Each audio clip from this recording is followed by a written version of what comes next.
दो बड़ी खबर निकल करके सामने आ रही है। सुप्रीम कोर्ट से खबर निकल करके सामने आई है, जहां पर इलेक्शन कमीशन ने, चुनाव आयोग ने हामी भर दी है। राहुल गांधी ने, ममता बनर्जी ने, विपक्ष के तमाम नेताओं ने आरोप लगाए, चुनाव आयोग नकारने का काम करता रहा और जब तक राजीव कुमार थे तब तक तो शेरो शायरी मिलती रही। लेकिन अब चुनाव आयोग ने आखिरकार हामी भर दी है, चुनाव आयोग तैयार हो गया है। वोटर धांधली का मामला है और वोटर धांधली के मामले में अब चुनाव आयोग क्या कुछ एक्शन लेने जा रहा है, चुनाव आयोग क्या कुछ बदलाव करेगा, ये बड़ी खबर निकल करके सामने आई है, इस पर बात करेंगे। दूसरी खबर वो भी चुनाव आयोग से जुड़ी हुई है और उसमें सुप्रीम कोर्ट ने सीधे तौर पर चुनाव आयोग को 10 दिन का अल्टीमेटम दे दिया है। 10 दिन का अल्टीमेटम दिया है चुनाव आयोग को और कहा है कि 10 दिन के अंदर अंदर आप ज्ञापन सौंप करके हमें बताइए कि आप इस मामले में क्या कर सकते हैं और क्या नहीं कर सकते हैं और क्या करने वाले हैं। एक बड़ी याचिका जिसमें महुआ मोइत्रा और कई राजनीतिक पार्टियों के नेता उसमें पहुंचे थे सुप्रीम कोर्ट के अंदर, प्रशांत भूषण पैरवी कर रहे थे और अब सुप्रीम कोर्ट ने चुनाव आयोग को 10 दिन का आखिरी समय दिया है, 10 दिन का।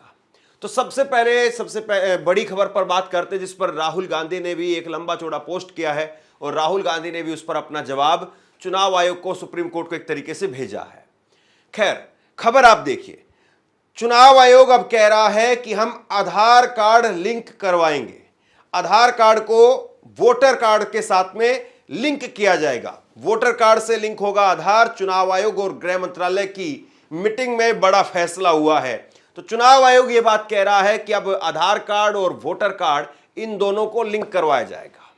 दरअसल ये जो फैसला लेना पड़ रहा है, ये फैसला इसलिए लेना पड़ रहा है क्योंकि चुनाव आयोग पर सवाल उठाते हुए ममता बनर्जी ने कहा कि भाई आपका जो ईपिक नंबर होता है पहचान पत्र पर, यानी ये 10 अंकों का जो ईपिक नंबर होता है, ये दूसरे राज्यों में मतदाताओं के साथ में मेल खाता है। दूसरे राज्यों के मतदाताओं का ईपिक नंबर और आपका ईपिक नंबर सेम है, तो ऐसे में तो कोई दूसरा मतदाता आकर के यहां पर भी वोट डाल सकता है। यानी एक तरीके से वोटर धांधली का मामला था। राहुल गांधी ने इससे पहले कहा था कि बड़ी संख्या में, बड़े पैमाने पर लगातार लोगों के वोट जो है वो जोड़े जा रहे हैं और घटाए जा रहे हैं, और उन्होंने महाराष्ट्र का उदाहरण देते हुए एक प्रेस कॉन्फ्रेंस की थी और प्रेस कॉन्फ्रेंस में कहा था कि 5 साल में जितने वोटर नहीं बढ़े थे वो 5 महीने में बढ़ गए। यानी हिमाचल प्रदेश में जितनी आबादी है उससे ज्यादा आबादी के वोटर तो महाराष्ट्र के अंदर नए पैदा हो गए। अब इसीलिए चुनाव आयोग ने कहा है कि हम वोटर कार्ड और आधार कार्ड, इन दोनों को जोड़ रहे हैं और इन दोनों को जोड़ने का मकसद यह है कि जो फर्जी वोट हैं उनको रोका जा सके। यह चुनाव आयोग की तरफ से कहा गया है। मतदाता पहचान पत्र के आधार से जुड़ने पर यह फायदा मिलेगा, मतदाता सूची में जुड़ी गड़बड़ियां खत्म होंगी, मतदाताओं की एक प्रमाणित सूची देश के सामने आएगी, मतदाता सूची में फर्जी नामों से नहीं जुड़ सकेंगे, राजनीतिक दलों की शिकायत खत्म होगी, मतदाता सूची में अलग अलग जगह से कोई नहीं जुड़ सकेगा, यानी 2 जगह से नहीं जुड़ पाएंगे। तो एक तरीके से आप कह सकते हैं कि यहां पर बेनिफिट भी होगा। हालांकि आधार कार्ड के साथ में लिंक करने से बेनिफिट ही केवल हो रहा है या नुकसान भी हो रहा है, यह भी देखने वाली बात है और इस चीज को आगे अभी देखा जाएगा, लेकिन ये अभी शुरुआत इसकी हो रही है। हालांकि सुप्रीम कोर्ट ने 2015 में इस फैसले पर रोक लगा दी थी। सुप्रीम कोर्ट ने 2015 में कहा था कि आधार कार्ड को वोटर कार्ड के साथ में लिंक करने की कोई जरूरत नहीं। हालांकि यह बात सही है कि कई सारी चीजों पर सरकार ने पहले आधार कार्ड को लिंक कराया, जैसे पैन कार्ड का मसला आप उठा लीजिए, लेकिन फिर बाद में जब मामला सुप्रीम कोर्ट में गया तो वहां पर सरकार को मुंह की खानी पड़ी। और अभी भी जब वोटर कार्ड और आधार कार्ड को लिंक करने की बात हो रही है तो यहां पर यह मामला इतना आसान भी नहीं है, क्योंकि अगर आप आंकड़े देखें तो बहुत बड़ा आंकड़ा है जिसके पास में आज देश में पहचान पत्र तो है लेकिन आधार कार्ड नहीं। देश में करोड़ों की संख्या में लोग ऐसे हैं जिनके पास में मतदाता पहचान पत्र तो है लेकिन आधार कार्ड नहीं है। तो क्या ऐसे में उनको वोट डालने का अधिकार मिलेगा? क्या वो वोट डालने से वंचित तो नहीं हो जाएंगे? ये अपने आप में बड़ा सवाल है। देखिए खबर, 99 करोड़ में से 66 करोड़ के करीब जो है वो मतदाताओं के पास में ही सिर्फ आधार कार्ड है।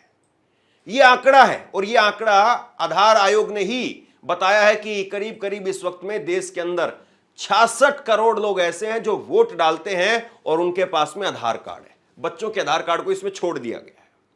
तो यानी अभी भी एक बड़ी संख्या ऐसी है, करीब 33 करोड़ लोग ऐसे हैं जिनके पास में आधार कार्ड नहीं है लेकिन वो वोट डालते हैं। तो अगर ये कल को कंपलसरी कर दिया जाता है कि जिसके पास में आधार कार्ड है वही वोट डाल पाएगा, तब फिर बड़े नुकसान होंगे इसके। इसको भी हमें देखना होगा। राहुल गांधी ने इसको लेकर के ट्वीट किया है। आज भारत के चुनाव आयोग ने घोषणा की है कि वो आधार को मतदाता पहचान पत्र से जोड़ेगा। अब राहुल इसमें आगे कहते हैं कि कांग्रेस और भारत की पार्टियां वो बार बार ये सवाल उठाती रही है, मतदाता पहचान पत्र का मामला हो चाहे डुप्लीकेट मतदाता का मामला हो, लेकिन राहुल इसमें अपनी चिंता जाहिर कर रहे हैं। वो कह रहे हैं कि आधार कार्ड को लिंक जरूर किया जा रहा है, लेकिन लिंक करने की जो प्रक्रिया है उससे गरीब और सबसे गरीब जो तबका है उसको दिक्कत हो सकती है। और इसमें आगे वो ये भी कह रहे हैं कि आधार कार्ड को जब लिंक किया जा रहा है तो लोगों की प्राइवेसी का भी ध्यान रखा जाना चाहिए। 2000 और इसमें आगे वो कह रहे हैं, मैं अपनी पहले की मांग को दोहराता हूं, उसे महाराष्ट्र 2024 विधानसभा और लोकसभा चुनाव के पूरे मतदाताओं को फोटो रोल सार्वजनिक रूप से साझा कर परिवर्धन और विलोपन के मुद्दों को भी संबोधित किया जाना चाहिए। राहुल गांधी ने यहां पर 2-3 बातें कही। उन्होंने कहा कि भाई देखिए, अब चुनाव आयोग अब मान रहा है, हम बार बार बोलते रहे, अलग अलग पार्टियां बोलती रही, चुनाव आयोग ने इस बात को सिरे से खारिज कर दिया था पहले, लेकिन अब चुनाव आयोग ने इस बात को माना है। लेकिन वो ये कह रहे हैं कि भाई इसमें ऐसा नहीं होना चाहिए कि गरीबों को जो बिल्कुल हाशिए पर पड़े हुए हैं उनको जो है वो आप उनके वोट से, उनके अधिकार से दरकिनार कर दे, ऐसा भी नहीं होना चाहिए। और इसके बाद में वो कह रहे हैं महाराष्ट्र को लेकर के हमने जो कहा था वो मांग हमारी अब भी जस की तस है। तो महाराष्ट्र को लेकर के राहुल गांधी ने कई सारे सवाल खड़े किए थे, उस पर भी आएंगे। लेकिन अब मैं आपको दूसरी बड़ी खबर दिखाता हूं, दूसरी बड़ी खबर जिसमें सुप्रीम कोर्ट ने चुनाव आयोग को 10 दिन का समय दिया है। खबर आप देखिए आपकी स्क्रीन पर, चुनाव आयोग को 10 दिन का समय दिया गया है। सुप्रीम कोर्ट ने चुनाव आयोग से फॉर्म 17C जारी करने की याचिका पर 10 दिन में ज्ञापन देने का आदेश दिया है। चुनाव आयोग वेबसाइट पर बूथवार मतदान आंकड़ा प्रकाशित करने पर चर्चा को तैयार। ईसीआई ने सुप्रीम कोर्ट में इस बात को कहा है। दरअसल ये मामला जो है, ये कहा गया सुप्रीम कोर्ट में पहुंच करके कि चुनाव आयोग 48 घंटे के अंदर अंदर, चुनाव संपन्न होने के 48 घंटे के अंदर अंदर बूथ वाइज कहां पर कितने वोट डाले गए हैं इस बात को बताने का काम करें। क्योंकि अभी चुनाव आयोग क्या करता है, चाहे दिल्ली के चुनाव हो चाहे अलग अलग चुनाव हमने देखे हैं, चुनाव खत्म हो जाता है और पता ही नहीं चलता है कि कितने वोट डाले गए हैं। मतलब सिर्फ ये बता दिया जाता है कि 65% वोटिंग हुई है, 70% वोटिंग हुई है, लेकिन ये नहीं बताया जाता कितने लोगों ने वोट डाले। 1,10,517 लोगों ने वोट डाले, कितने लोगों ने वोट डाले। जो नंबर दिए जाते हैं कि इतने लोगों ने वोट डाले हैं वो नहीं बताया जाता है, प्रतिशत जो है वो बता दिया जाता है। तो इसी को लेकर के एक याचिका पहुंची थी सुप्रीम कोर्ट में, और सुप्रीम कोर्ट में अब 10 दिन का समय जो है वो चुनाव आयोग को दिया गया है। सुप्रीम कोर्ट ने मंगलवार को चुनाव आयोग के उस रुख पर विचार किया जिसमें उसने वेबसाइट पर बूथवार मतदान का आंकड़ा अपलोड करने की मांग पर चर्चा करने की बात कही थी। अदालत ने याचिकाकर्ताओं को 10 दिन के भीतर चुनाव आयोग के समक्ष अपनी प्रस्तुति देने को कहा है। Chief justice Sanjiv Khanna, justice Sanjay Kumar, justice K V Viswanathan की पीठ ने तृणमूल कांग्रेस सांसद महुआ मोइत्रा और NGO association for democratic reforms द्वारा 2019 में दायर याचिकाओं पर सुनवाई कर रही है। इन याचिकाओं में चुनाव आयोग को निर्देश देने की मांग की थी कि वह लोकसभा और विधानसभा चुनावों में मतदान समाप्ति के 48 घंटे के भीतर अपनी वेबसाइट पर बूथवार मतदान का डाटा अपलोड करें। चुनाव आयोग की ओर से पेश वरिष्ठ अधिवक्ता मनिंदर सिंह ने कहा कि मुख्य चुनाव आयुक्त ज्ञानेश कुमार इस मुद्दे पर चर्चा करना चाहते हैं। यानी मामले को समझिए आप, पहले तो राजीव कुमार वो ये कहते थे कि लोग तो कुछ ना कुछ बोलेंगे ही, वो मतलब जुमला कह करके चले जाते थे कि कुछ तो लोग कहेंगे, लोगों का काम है कहना, ऐसी शायरी बोल करके वो निकल जाते थे। फिल्मी गानों की लाइन बोल करके निकल जाते थे। लेकिन अब चुनाव आयोग के वकील कह रहे हैं कि ज्ञानेश कुमार इसको सुनने का काम करेंगे। तो ये अपने आप में बड़ी बात है।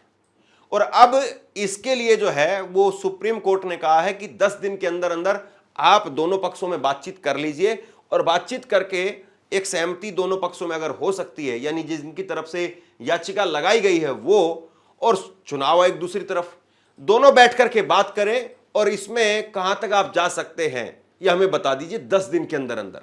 और यह भी ज्ञापन देकर के आपको बताना पड़ेगा, यानी जिस बात को सुप्रीम कोर्ट में अब चुनाव आयोग कहेगा उस बात को अमल में लाना भी पड़ेगा। इसमें कोई किंतु परंतु नहीं चलेगा। तो दूसरी तरफ राहुल गांधी, ममता बनर्जी, तमाम पार्टियां वो चुनाव आयोग पर शिकंजा कस रही हैं, नकेल कस रही हैं, और दूसरी तरफ जो है वो सुप्रीम कोर्ट ने चुनाव आयोग के लिए 10 दिन का समय भी एक तरीके से मुकर्रर कर दिया है। अब देखना यह है कि चुनाव आयोग कैसे अपनी साख को बचाता है, और विपक्षी पार्टियां जिस तरीके से लड़ाई लड़ती हुई नजर आ रही हैं, लगातार सुप्रीम कोर्ट का दरवाजा खटखटा रही हैं, तो निश्चित तौर पर बात बनती हुई तो दिखाई दे रही है। लेकिन अभी भी कई सारे मुद्दे, कई सारे सवाल अभी भी बाकी हैं जिन पर चुनाव आयोग की तरफ से स्पष्टता आनी बाकी है। राहुल गांधी ने हाल में प्रेस कॉन्फ्रेंस की थी और उन्होंने सीधे तौर पर उन्होंने कहा था कि मैं आरोप नहीं लगा रहा हूं, मैं सवाल खड़े कर रहा हूं और मैं उत्तर चाहता हूं। हमें सेंट्रलाइज्ड लिस्ट नहीं मिलती है, हमें बिल्कुल डिसेंट्रलाइज्ड लिस्ट मिलती है।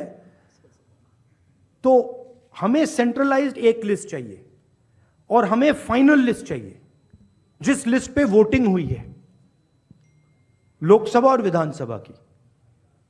बड़ा सिंपल सा है, 15 सेकंड में भी ये इलेक्शन कमीशन हमें ये दे सकती है, बट नहीं दे रही है। बिकॉज आपने सही बात बोली कि वोटर लिस्ट क्या सरकार बनाती है।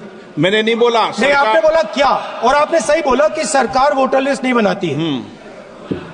मगर पूरे देश में वोटर लिस्ट पर सवाल उठ रहे हैं, हर स्टेट में, हर ऑपोजिशन के स्टेट में, और महाराष्ट्र में black and white voter list पे सवाल उठे हैं। तो पूरा ऑपोजिशन